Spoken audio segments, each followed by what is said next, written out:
ওরা আমার কথা বুঝবো, তোদের মতো মূর্খ লোক বুঝবো না আমার কথা। আমি বলছিলাম 114 সূরার মধ্যে কোন সূরার মধ্যে বিসমিল্লাহ নাই, আল্লাহ কেন দিল না? কোন সূরার মধ্যে 2 বিসমিল্লাহ, কোন সূরার মধ্যে 1.5 বিসমিল্লাহ, এর বিধানটা কি? আর আমি বলছিলাম, প্রশ্ন করছিলাম, শরীয়তটা কোরআনের মধ্যে কোথায় আছে? কোন আয়াতের মধ্যে শরীয়ত আছে? তুমি বা কোন আলেম থাকলে জিজ্ঞেস করো কোন আয়াতের মধ্যে শরীয়তের কথা বলছে। আর শরীয়ত যদি কোরআনে থাকে আমরা করবো। আমি স্বীকার করিনি বাবা, এই স্বীকার করি নাই। এলে কি আপনাকে আম পাবলিক নাকি? কথা বলেন না কেন? আমি বলছি কোরআনের মধ্যে যদি শরীয়ত থাকে আমরা শরীয়ত করব, আর যদি কোরআনের মধ্যে না থাকে সেটা আমরা করবো না। এই সবল বন্ধুল বাজা শোনো, আগে বিদ্যা অর্জন করো, আগে শিক্ষা লাভ করো। বেহালা 2টা ফ্যাস দিলেই, দুতরা 2টা ঠোকা দিলেই, আর 2-4টা গান গাইলে শিল্পী হয় না। হ্যাঁ আসতে বাবা, আমি বলছিলাম শরীয়তটা কত খ্রিস্টাব্দে পয়দা, শরীয়তের কারখানা কোথায়, শরীয়ত বস্তুটা কি, কোন ধাতুতে শরীয়ত পয়দা? তুমি কি সুন্দর হাদিস কইলা বাজান, এরকম হাদিস যেন আমার সামনে কোনোদিন না পড়ে। আজাদুল রে আমার হাদিস শুনাইলো, কয় তোমার মায়ের যখন বিয়ে হয়েছিল একজন শরীয়তের ইমাম যায় বিয়ে পড়াইছিল। হ্যাঁ এটা কোনো কথা হইল বাজান? এই বিয়ে সম্পূর্ণ একটা মনের ব্যাপার। কোন মাইয়া যদি আমার পছন্দ করে, মিডিয়ায় বাউল মিডিয়া জিতি বা ছাইরা বাংলাদেশে ঘরে ঘরে বাজবো। কোন নারী যদি কোনো পুরুষকে মন থেকে পছন্দ করে, আর ওই পুরুষ যদি নারীকে মন থেকে পছন্দ করে, ওই পুরুষের অভিভাবক নারীর অভিভাবককে বলবে তোমার মেয়েকে আমার ছেলে পছন্দ করে, তুমি কি রাজি আছো? রাজি আছি। ওই নারীর বাবা বলবে তার ছেলের বাবাকে তোমার ছেলেকে আমার মেয়ে পছন্দ করে, মা তুমি কি তাকে পছন্দ করো? করি। ছেলেকে বলবে বাবা তুমি কি তাকে পছন্দ করো? করি। এটাই হচ্ছে বিয়ে। হ্যাঁ এটা আমার বাড়ি বগুড়া, তোমার বাড়ি রংপুর, 4-5টা মৌলবি ডাইকা বাতাসা খাওয়ার লোভে ভের ভের করে 2-4টা কলমা কইলো আর বিয়ে হয়ে গেল। এই জন্য তো সারা বাংলাদেশের বউ টিকে না। 3 বছর না হয়তো 2 সাল 3 সাল তো আরেকজনের বাইরে হয়ে যায়। এত কলমা দিয়ে বিয়ে দাও বউ ভাইয়েরা, এত কলমা দিয়ে বিয়ে পড়াও, এত শরীয়তে বিয়ে পড়াও, তো 3 সাল তো আরেকজনের সাথে বাইরে হয়ে যায়। হ্যাঁ বিয়েটা কলমা না রে, বিয়েটা হচ্ছে সম্পূর্ণ মনের ব্যাপার। হ্যাঁ আমি বলছিলাম শরীয়তটা কোথায়? শরীয়ত শোনো, তোমার আর কোনো বলবি তাহলে ডাকাও যে শোনো আমি কি করি। আমার আল্লাহ এই পৃথিবী সৃষ্টি করার আগে, আদমকে সৃষ্টি করার আগে আল্লাহ 5টি জাতকে সৃষ্টি করছে। এই কোরআন প্রমাণ। কোন হাফেজ আলেম ওলামা ইকরামগণ তোকে সদা বিগাই দিত। আমার কথা নোট করেন, জিজ্ঞেস করেন। এই আদম সৃষ্টি করার আগে আল্লাহ পাক 5টি প্রাণীকে সৃষ্টি করছে, হারিস, মারিস, অসুর আর সিংহ। কোন হক্কানি আলেম তাহলে জিজ্ঞেস করেন, মিয়া আনোয়ার সরকার এই জায়গায় দাঁড়ায় আছে। হারিস, মারিস, অসুর, সিংহকে ধ্বংস করছে। তাদের ইবাদতে আল্লাহ পছন্দ হয় নাই। আল্লাহ 70,000 ফেরেশতা নিয়ে আল্লাহ একটা মিটিং দিল। আল্লাহ মিটিং এর মাধ্যমে আল্লাহ কোরআনের আয়াত বললেন। আল্লাহ বললেন ইন্নী যাইনুল ফি আরদি খলিফা, ইন্নী যাইনুল ফি আরদি খলিফা। আমার আল্লাহ কয় ফেরেশতা রে, আমি আগুন পানি মাটি বাতাস দিয়ে আমি আদমকে প্রতিনিধিত্ব করব। এ আমার বাপের কথা না, কোরআনের কথা রে। এ কোরআনের কথা না, আমার দুলা ভাইয়ের কথা রে। ইন্নী যাইনুল ফি আরদি খলিফা, অর্থাৎ আগুন পানি মাটি বাতাস দিয়ে আমার আল্লাহ আদম তৈরি করবে। আল্লাহ বলে জিবরাইল যা মাটি নিয়ে আসো। মাটি আনতে গেল, জিবরাইল মাটির কান্না থেকে ফিরে আলো, মিকরাইল ফিরে আলো, ইসরাফিল ফিরে আলো। আজরাইল কয় আমি যাবো। আল্লাহ কয় আমি তোরে বিশ্বাস করি না, তুই তো জুনিয়র, তুই কেমনি যাবি? আল্লাহ কয় আমি তোরে দেবো না আনতে। আমার আজরাইল কয় তুমি কি করলে বিশ্বাস করবো আল্লাহ, তোমার মাটি আমি আনবো। তখন আজরাইল বলছিল, আল্লাহ বলছিল তোর দেহের মধ্যে থেকে কোনো বস্তু আমার কাছে ছুঁয়ে যা। তখন আজরাইল তার ডান চক্ষু বাই করে আল্লাহর সামনে ফিকে মারলো। সেদিন থেকে কোরআনে 2টা কানা হইল, ইয়া কানা বুধু ইয়া কানা আসলাই। ফাজলামি শুনাও আমার। এই শালা তুমি কোরআন থেকে গান গাইবা, শরীয়ত পারবো আমার লোকে? দাদা দাদা বড় শিখা আসতে। আরে আজরাইল যা বললেন, এই মাটি আমি তোমাকে নিতে চাই। মাটি কয় আজরাইল তোর আল্লাহর দোহাই লাগে তুই আমারে শুস না। আজরাইল কয় তুই যে আল্লাহর দোহাই দিয়ে আইছিস, তোর সেই আল্লাহকে আমার চোখ দিয়েছি, তুই দেখতে শুস না, আমি তোর নেব। তখন মাটি জিজ্ঞেস করছিল, এ আজরাইল, তোর আল্লাহ আমারে দে তোর আদম বানাইবো, তোর আল্লাহর যা কয়াই আমার বয়স যৌবন থাকতে আমার নিল না কে, এখন যে আমার শেষ বয়স। এই শরীয়তের মৌলবি যদি তোকে দল প্রশ্ন করি আমি, ওই সময় মাটির বয়স কত ছিল, তোর মতন কত মৌলবি টুপি থয়ে মাটি বলছিল, এই আজরাইল, আল্লাহ যে আমাকে আদম বানাইবো আমার এখন শেষ বয়স, আমার যৌবন থাকতে কেন নিল না? আমার প্রশ্ন, ওই সময় মাটির বয়স কত? খালি তুই নাই, ভরা সবার মধ্যে যত শরীয়তের লোক আছে। আজরাইলকে বললো, তোর আল্লাহ আমাকে আদম বানাইবো, আমার যৌবন থাকতে নিল না কেন? আমার এখন শেষ বয়স। তুমি কোরআনের আয়াতের মধ্যে প্রমাণ করে দেবা ওই সময় মাটির বয়স ছিল কত। আর মাটি যখন আজরাইল থামাতে ধরলো, তখন মাটি বলছিল, ইস আমাকে আসতে ধরো কেন? মাটি কয়, আজরাইল আমি 10 মাসে গর্ভবতী, কোরআনের মধ্যে প্রমাণ আছে, আমি কোরআন থেকে জব করবো। তোমাকে প্রশ্ন করলাম, শরীয়তের দলকে প্রশ্ন করলাম, ওই সময় মাটি 10 মাসে গর্ভবতী, মাটির গর্ভের মধ্যে কি ছিল?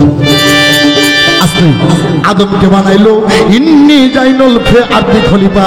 আদম বানানোর সঙ্গে সঙ্গে আল্লাহ কয় 70,000 ফেরেশতা সকলে তোমরা আদমের উপর আযান দিয়ে শরীয়ত নাযিল করো।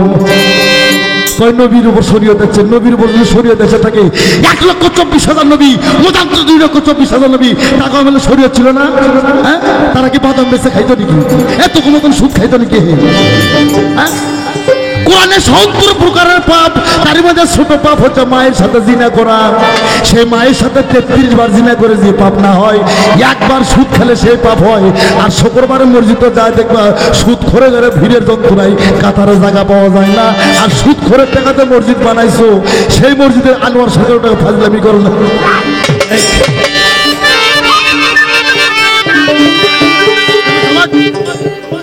বেয়াদবের দল। আমি এত শক্ত পাল্লা করতাম না, কিন্তু আমার ছেলে এই মনে করছে বাজান বুড়ো হয়ে গেছে। এই অন্য শিল্পীরা গান শিখছে বিয়ে করে ছেলের বাপ হয়ে, আর আমি 6 বছর বয়স থেকে গান জগতে এই গান গাইতে গাইতে এইটুকু জাতা দিতে দিতে মুখ এখন বিষ করে আমার আসতে। আবার তুমি কইছাও কি কই এই যে আমরা মারফতের লোক, মা বাবা ভাত দেই না। আসতে আমার নবী তো মা বাবা ভাত দেয় নাই, নবী মা বাবা ভাত দেয় নাই। নবী আমার শেষ বিদায় হতে আফসোস করে গেছে, আমি পৃথিবীতে সব করে গেলাম কিন্তু 2টা কাজ করতে পারলাম না। এই মিডিয়া সুন্দর করে দিবা সাইরা, নবী মা বাবাকে ভাত দেয় নাই। হ্যাঁ, নবী আমার শেষ বিদায় হতে নবী আফসোস করে গেছে, পৃথিবীতে আমি সব করে গেলাম কিন্তু 2টা কাজ করতে পারলাম না। কি? আসতে ওই আমি পারি না করিতে পারি নাই মাতা পিতার খেজম করিও নবীর। এ মিডিয়া, এ ওলামা ইকরামগণ, নবী সব করে গেছে কিন্তু মা বাবার খেদমত করতে পারে নাই। তাই আমার নবী বলছে, পৃথিবীতে যারা আসবেন তারা সর্বপ্রথম আগে মা বাবার হক আদায় করবেন। মা বাবাকে ভাত দেয় কেনা? যারা মারফতের লোক, তোকে শরীয়তের মধ্যে দেয় না। তোকে শরীয়তের মধ্যে মা বাবা বুড়ো হলে বৃদ্ধাশ্রমে ফিরে আসে, তার কারণ মারফতের মধ্যে মা বাবার পায়ে আমরা ভক্তি দেই, মা বাবার পায়ে চিন্তা করি। আর তোকে শরীয়তের আলেমেরা কয় মা বাবার পায়ে চিন্তা করা হারাম, কয় না? মা বাবার পায়ে চিন্তা করা হারাম দেখে মা বাবার প্রতি শরীয়তের মানুষের মহব্বত নাই। বুড়ো হলে বারান্দা থই, না হলে বৃদ্ধাশ্রমে ফিরে আসে।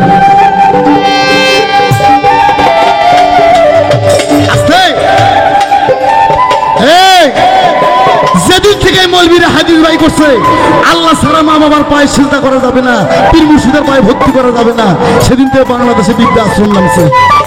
আমি আনোয়ার সরকার বলতে চাই, এই শরীয়তের মুন্সি, তোমরা যদি 6 দিন থেকে 13 বার করে হজ করে আসো, একদিন যদি মায়ের মনে দুঃখ দাও, তোমার ওইটা হজ হবে না, ওইটা হবে তোমার পিকনিক খাওয়া। হজ তোর মক্কায় করা লাগবে না, হজটাকে বাড়ি করতে হবে।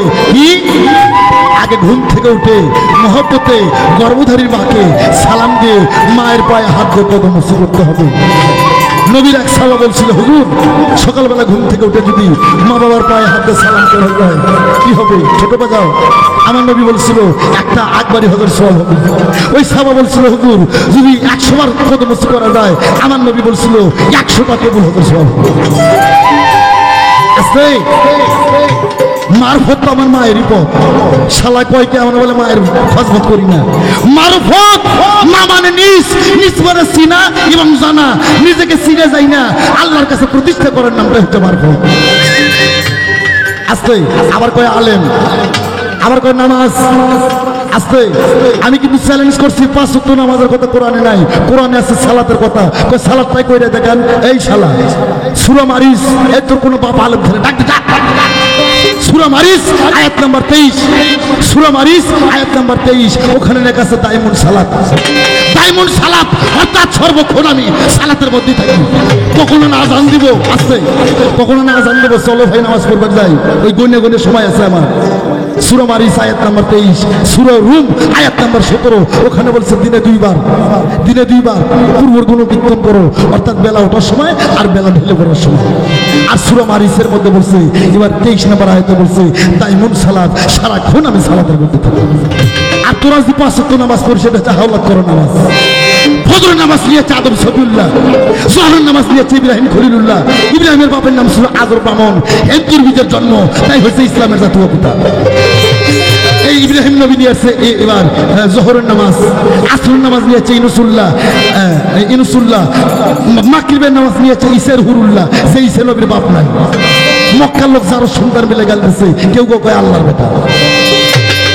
এই মাগরিবের নামাজ নিয়েছে ইসের হুরুল্লাহ, আর আসার নামাজ নিয়েছে মুসা কারিমুল্লাহ, যে মুসা 3টে মিছা কথা বলছে।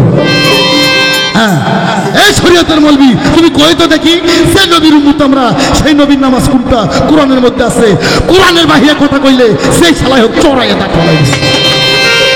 কোরআনের মধ্যে আছে আমার নবীর উপর প্রথম আল্লাহ কোন নামাজ নাযিল করছে, ওটাই শরীয়তের নামাজ। আর ওই নামাজ না পড়া পর্যন্ত এই বিস্কুট খাওয়া নামাজ পড়ে আল্লাহ খাইবে না। আমার মটকা গেছে খেইবা, এই আমরা রশিদ সরকারের সন্তান। হ্যাঁ, আমরা যদি কানি নজরে কোনো শিল্পীর দিকে তাকাই, ওর ডাক খোলেরা ধরে যাইব, ওর ঢাকা মহাখালী চিকিৎসা নাই। আজকে সূরা রুমের 17 নম্বর আয়াত, দিনে 2 বার। সূরা মারিস আয়াত নাম্বার 23, দাইমুন সালাত, সারাক্ষণ সালাত। আর বনি ইসরায়েলের মধ্যে 3 বার পেশ মেরে গেছে, এই নে 5 ওয়াক্ত সালাত। এই নামাজের বাংলা হচ্ছে পূজা, নামাজের বাংলা হচ্ছে অনুসরণকারী পূজা। আর সালাতের বাংলা, আমরা যে সালাত করি, কোরআনে যে সালাত আছে, সালাতের বাংলা হচ্ছে স্মরণ এবং সংযোগ। যেমন জিন্দার আলী শাহ, আমার রশিদ সরকার নামটা নিলাম, এটা স্মরণ হইল। আর যখন তাদের ছবি আমার কলবের মধ্যে বাজবো, এইটা হইব সংযোগ। এরকম মসজিদে যায়া আল্লাহু আকবার, আল্লাহু আকবার, ওই মুসল্লি যদি কয় আজ গরু গুলাবেন কি খালো, ওই শালা সুবির ভাইয়ের নামাজ হইব না। আর নামাজের বিছানায় যা যদি বলে আল্লাহু আকবার, দুনিয়াদারি সব কিছু ভালালাম, আল্লাহ গো তুমি সৃষ্টিকর্তা, তোমার চরণ তলে আমার সমস্ত পরিবার কুরবানি হয়ে যায়, সেই দিনই তোমার সালাত হবে। ছোট আমার কথা কি রাগ করেন? মসজিদে যাইয়া আল্লাহু আকবার কয়ে যখন তৈমাবান দিবেন, কিবলা দিকে যাবেন, আপনার দুনিয়াদারির কথা মনে আসতে চলবে না। যদি দুনিয়াদারির কথা মনে হয়, বউ কি করলো, ছোল কি করলো, গরু কি খেলো, আপনার একটা সালাত হবে না। আর যেদিন সালাতের বিছানায় যায় আপনার 2 চোখের পানিতে যায় নামাজ ভিজে যাবে, মনে করবেন সেদিন আপনার সালাত হয়েছে। নামাজ অত সহজ নয়। হ্যাঁ, আবার কয় গাঞ্জা খোর, আমরা বলে গাঞ্জা খাই।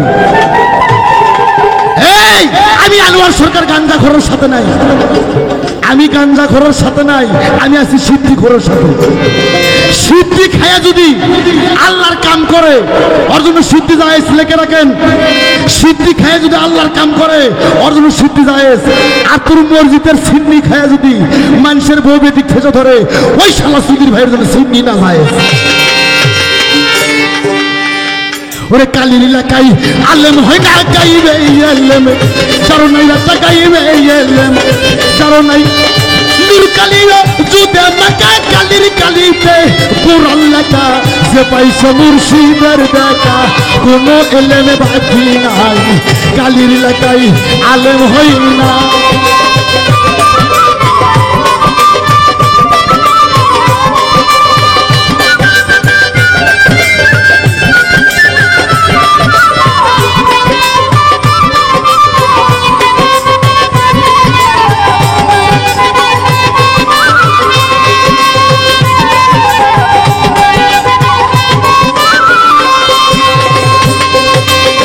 মুর্শিদের তো ওয়াজ্জালি লইয়া নিগুম করে বসো গিয়া মুর্শিদের তো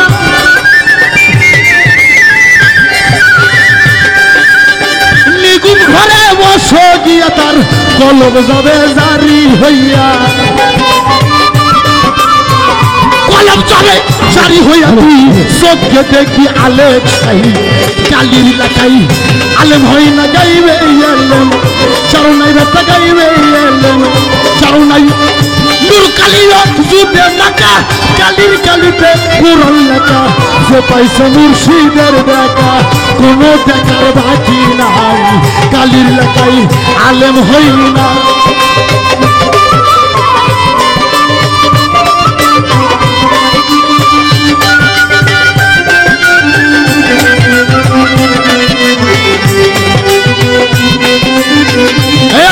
ছোট একটা প্রশ্ন শরীয়তের মধ্যে নবী করছে 14টা নিকে কি বাবা আর আমার নবী তার উম্মতের উপর 4টা বন্ধু জায়েজ করছে করে নাই এটা কি আমার আব্বার কথা নাকি হ্যাঁ এ আমার আব্বার কথা না আমার কথা এটা নবীর কথা নবী 14টা নিকে করছে নবীর উম্মতের জন্য 4টা বন্ধু জায়েজ করছে কিন্তু 4টা স্ত্রী 4 রকম হতে হবে একটা হতে হবে কালো একটা হতে হবে ফর্সা একটা হতে হবে লম্বা একটা হতে হবে খাটো এই 4 রকমের নারীর মধ্যে 4 রকমের স্বাদ আছে 4 রকমের গুণ আছে শরীয়তের মধ্যে শরীয়ত ঠিক রাখে একটা পুরুষ যদি 4টে বিয়ে করতে পারে অর্থাৎ বিবাহিত স্ত্রী থুইয়া আরো যদি 3টে বিয়ে করতে পারে এই শরীয়তের মধ্যে জয়নাল বইতে চোখ শরীয়তের মধ্যে কোন নারী তার স্বামীকে থুইয়া আর একটা স্বামী ধরতে পারে কিনা এই মিডিয়া সুন্দর করে সারবা আজকে পাল্লার অবস্থা আলাদা শরীয়ত মারফত গান শরীয়তের মধ্যে একটা শরীয়তের আলেম 4টে বন্ধু বিয়ে করতে পারে ওই আলেমের বউ আলেমক থুয়ে আর বিয়ে করতে বিয়ে বসতে পারে কিনা এটা কোরআন অনুযায়ী দেখাবা নইলে চোরাইয়া তাতে পারেন না ভুলে গেলে আস্তে আজ নামাজের মধ্যে দরুদ ইব্রাহিম পড়ি না আমরা এই নামাজের মধ্যে দরুদ ইব্রাহিম পড়ে না যেমন রহমত পাঠাও যেমন রহমত পাঠাইছিল ইব্রাহিমের বংশধরের উপরে তেমন রহমত পাঠাও নবীর উম্মতের উপরে এই ইব্রাহিম নবীর দুইজন বিবি হাজরা আর বিবি সাহেরা তার ছোট বিবিকে ইব্রাহিম থাকতে তার ছোট বিবিকে 2বার কন্ট্যাক্ট দিয়ে দিয়েছিল আমার জিজ্ঞাসা এর শরীয়তে এর ক্ষতি হলো না ভালো হলো কালি লাকালি আলেম হই না গাইবে এলেম চারো নাই একটা গাইবে এলেম চারো নাই নূর কালিয়া জুতে মাকা কালির কালিতে কোরআন লেখা যে পাইছে মুর্শিদের দেখা কোনো দেখার বাকি নাই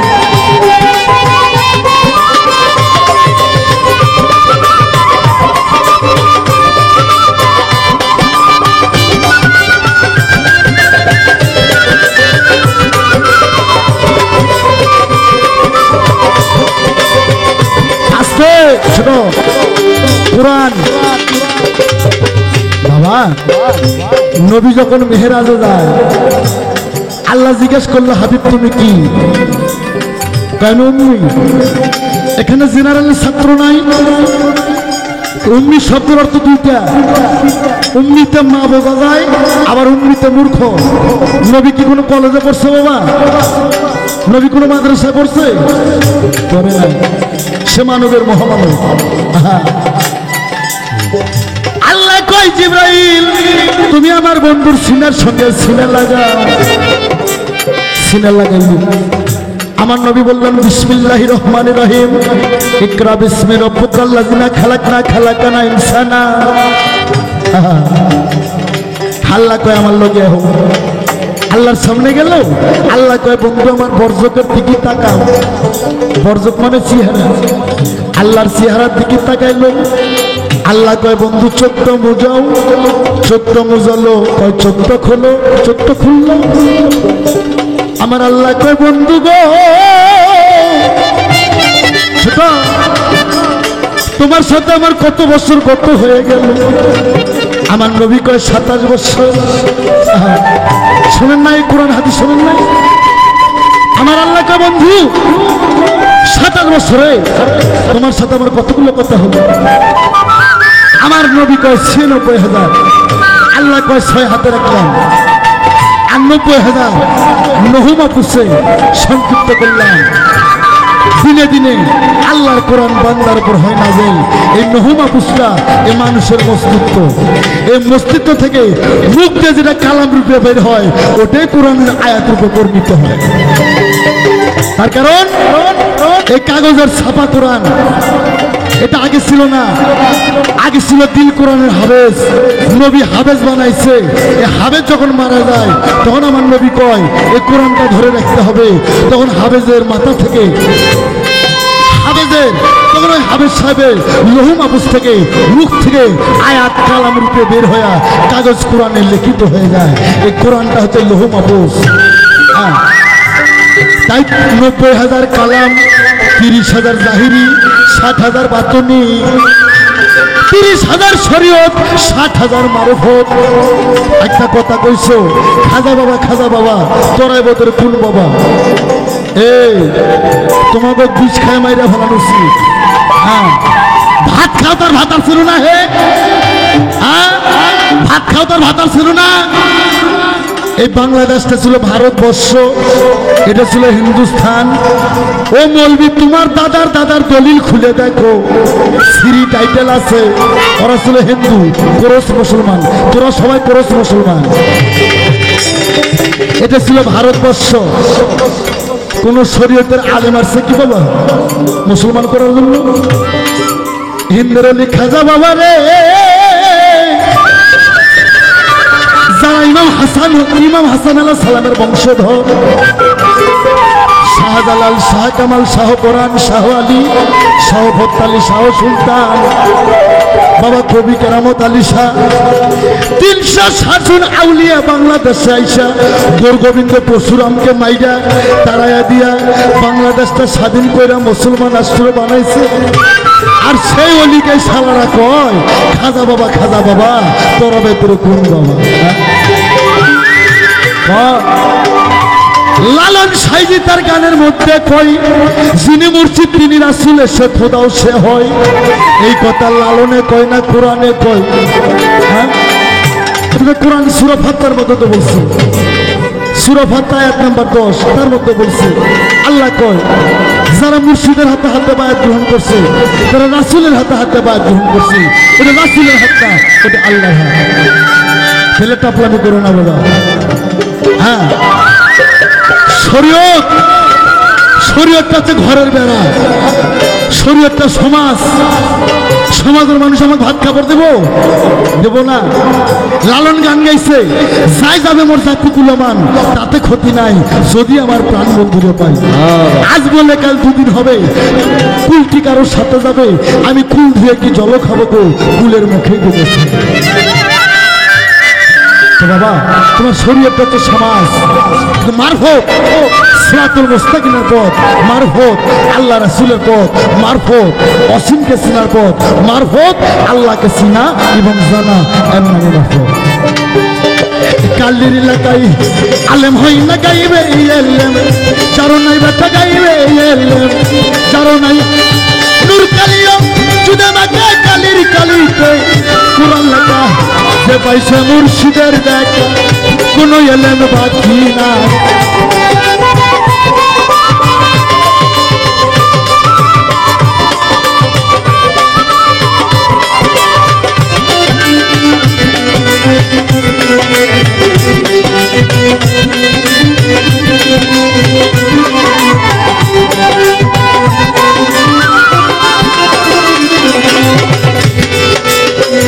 হুজদার দম কায়েম করো, হানাফির শায়েখে করো হুজদার দম।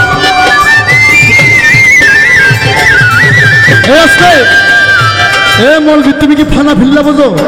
ফানা ফিল্লা, বাঁকা বিল্লা, ফানা ফেরাসু, ফানা পীর শায়েখ। যে হয় বাঁকা বিল্লা ওলি, আর ওলি থেকে হয় আল্লাহ। আর এই নিজ মুখে একটা কথা স্বীকার করছে, কয় নবী মইরা গেছে। যারা কয় নবী মইরা গেছে এরা আমার শালা লাগে, যারা বিশ্বাস করে এরা আমার শালা লাগে। এরা মুসলমান না, এরা মুসলমান খারিজ হয়ে গেছে। এই নবী মরে নাই, হাদিস কুরসি বলছে হায়াতুল মুরসালিন, নবী হায়াতে জিন্দা। নবী যদি মইরা যায় তাহলে পৃথিবীতে থাকবে না। মুর্শিদে তো অচলিয়া নিগুম ঘরে বস দিয়া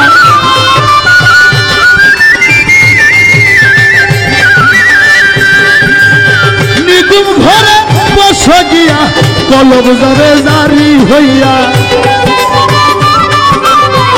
কলব যাবে জারি হইয়া সত্যে দেখি আলেক সাই কালি লাগাই আলেম হই না গাইবে এলেম চারুনাই ব্যথা গাইবে এলেম চারুনাই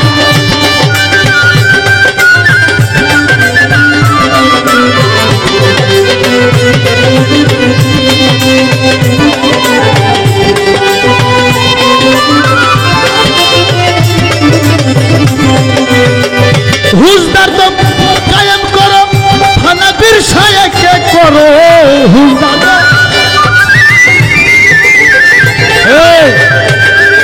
আমি আনোয়ার সরকার বলি হাত পা থাকলে মানুষ হয় না বাবা মান আক্কেল হুশ তারপরে মানুষ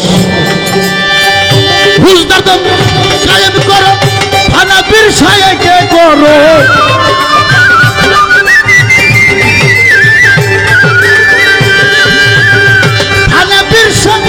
করো হানাফিল যাইতের পারো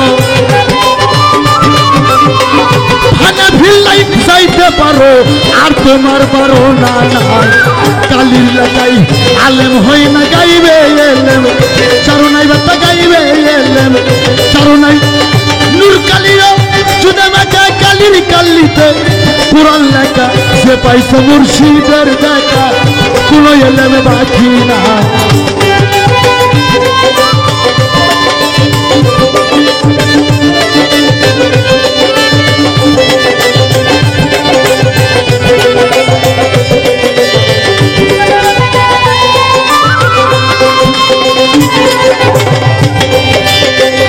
রশি কয়মার কথা ধরো মরণেরই আগে মরে বাগান কয়মার কথা ধরো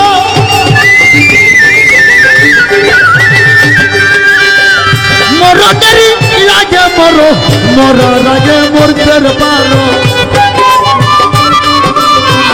মরার আগে মরতে পারো সেই মরার আর মরে না কালি লাগাই আলেম হই না গাইবে এলেম চারুনাই ব্যথা গাইবে এলেম চারুনাই নূর কালিও জুদে মাকা কালির কালিতে কোরআন লেখা যে পাইছে মুর্শিদের দেখা কোনো এলেম বাকি নাই কালি লেখাই আলেম হই না ও রে কালি লেখাই আলেম হই না ও রে কালি লেখাই আলেম হই না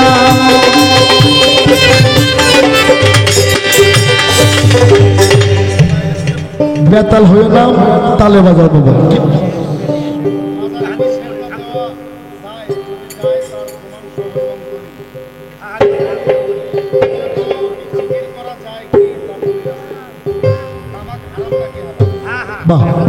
বাবা তিনটা প্রশ্ন লিখছে সুন্দর খালি প্রশ্ন লিখবেন খালি কাগজ না মাঝে মাঝে